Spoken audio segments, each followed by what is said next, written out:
Right now, several ceremonies are honoring those who've served in our military. CBS 8's Chris Groh is live at Fort Rosecrans for today's Memorial Day service and Day of Remembrance. Chris?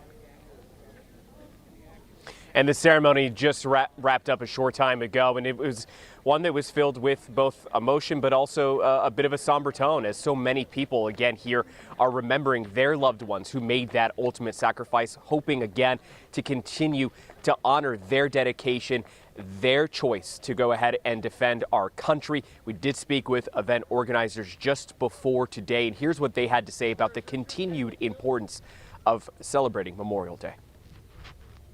Important, and everybody that's associated with our support foundation and with the cemetery, we know it's important that we recognize people that have lost every year. We've got a group of Gold Star families that come and join us, and it's important to recognize their loss.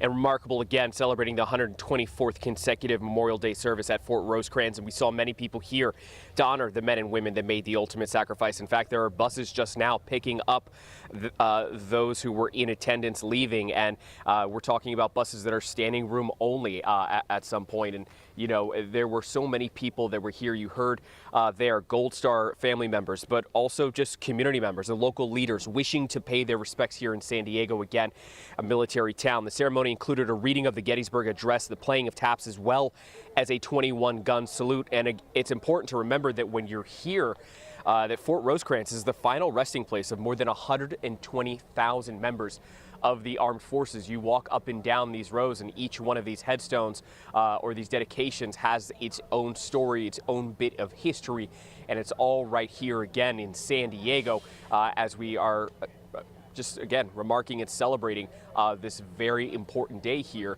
not just for the members of the armed forces and those who again lost their lives, but also those family members who made that sacrifice as well too. Back to you.